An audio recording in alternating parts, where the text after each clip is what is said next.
Welcome to the podcast. This is Mr. White. And Mr. Sadler. And today we're going to resolve vectors in two components. I can't think of anything more exciting. Can you? So we're really going to show the motion of the projectile and its horizontal and its vertical component. Right. And here's the key word, vectors. You cannot resolve a scalar into components. It's impossible. You can do this with vectors and vectors only. So, let's go back to our shot that we just watched the video on, of course. Okay. And we can talk about the moment right after it's shot. And what we can do here is we can, it's probably not exaggerated enough, all right, but that's the flight of the shot.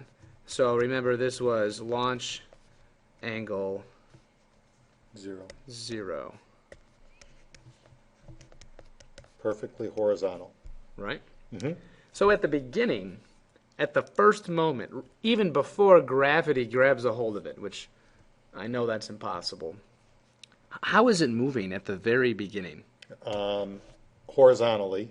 And that's it. And there is no vertical yet before gravity. Right. So it has what we would call an initial x velocity. Okay. In the first second,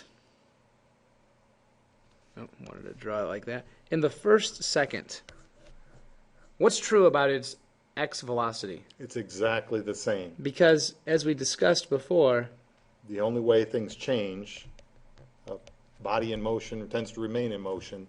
The only way that it would change is if some force was acting on it. And there's nothing horizontally acting on it. What about the next moment in time? Exactly the same. Yeah, that's weird. So it's still got this velocity of Vx. Correct. Well, let's talk about the y part, because I've run out of space. I think that we're showing that the velocity is constant. In the x. We showed it with the graphs in the last podcast, but now we're doing it with these nice vector diagrams. Mm-hmm. What about the vertical? At that first moment in time, is there any vertical motion yet? Correct. Not in the first motion there before it.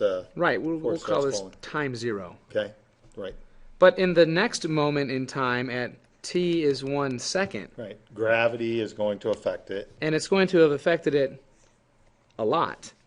We will call it Vy, and it will be roughly -10 meters per second. Correct. I can be very clear about -10 because in 1 second, gravity has acted on it for 1 second at -9.81, or rounded to 10, -10. At the next moment in time, at t is 2 seconds, how fast is it going? Well, if we're going to round it, it's going to be -20 meters per second. So Vy is -20 meters per second.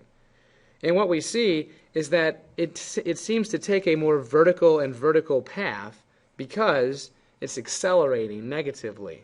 Correct. Right? We could do the tip-to-tail method. All right? So what I can do here is I can erase these.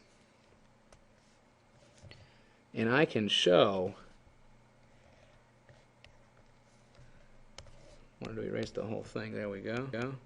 And I can show the velocity vectors. And if I draw little quadrants in here, what do I notice? I notice that my velocity vectors are in quadrant number 3. Oh, I'm sorry, 4. 4, all right? Because it's right and down. Correct.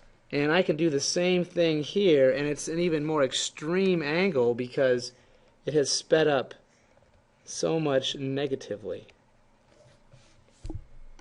Okay. And using some of the trig we learned in a couple podcasts ago, we can do some right triangle trig and figure out the angle at this moment in time, and we can figure out the resultant at that moment in time. But there is another way with which we can do this, which leads us into the next investigation, is you're going to be asked, well, what if I launch at a speed vi with a launch angle theta? It's going to be, this is important information, but it's actually going to be equally important for you to know its velocity to the right, it's vxi, and its velocity up, it's vyi. When the launch angle was 0, vyi is 0, right? so 0 degrees means 0 meters per second vertically, with some x velocity to the right. But here, all right, we have to remember our SOHCAHTOA, and of course we all love our SOHCAHTOA. So if we wanted to do a sample problem, let's go ahead and look on page 180 of your book. It says a football is thrown at 20 meters per second at an angle of 30 degrees with respect to the horizontal. What is the horizontal velocity, often called the x component? All right. There are some other things that we can do here, but the x component here. So I'm looking for this. I know the hypotenuse and the angle, and I am in search of adjacent. So which trig function should I use if I know hypotenuse and the angle and I'm looking for adjacent? It's not tangent. Oh, cosine? Cosine is what I want to use. So if I remember this right, SOHCAHTOA, so CAH, cosine of the angle is adjacent over the hypotenuse. Well, the cosine of 30 is equal to the adjacent side, which happens to be vxi, divided by 20. So a little cross multiply divide says 20 cos of 30 is the initial horizontal velocity, and I'm just trusting your book here that they did their math right. That would be some 17.3 meters per second. That makes sense. I mean, yeah, the hypotenuse is 20, and that's a big adjacent velocity, but the angle's below 45. It's actually pretty small. Okay. I could ask for the other side of this. I could say, hey, what's vyi in that same problem? And if you recall, since I know hypotenuse and I know theta, this is the opposite side, so this time I'm going to use sine, and so that would be opposite over hypotenuse. And I'd work my way through this, so the sine of 30 is equal to the opposite, so vyi over 20. And so 20 sine of 30 is the initial vertical velocity, and I believe that's actually just 10. We had the one. Couldn't we have done Pythagorean there too? You could have done Pythagoras, absolutely. The Pythagorean theorem is also a nice way to check. So you go 10 squared plus 17.3 squared, take the root of it, and you should get back to 20. So that's another nice way to check that would be a way to check your work too. So what we'd like you guys to do to practice some more right triangle trig here is go ahead and do 1 and 2 on page 180. Once you find the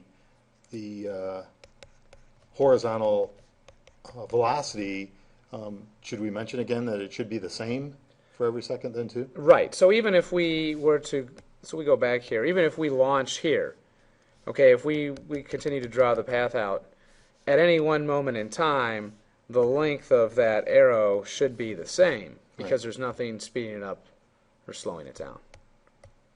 So go ahead and try these out, give these a shot. Remember, your calculator should be in degree mode. If it's in radian mode, you're going to be miserable. So put your calculator in degree mode. So with all that said, signing out, this is Mr. White. And Mr. Seth.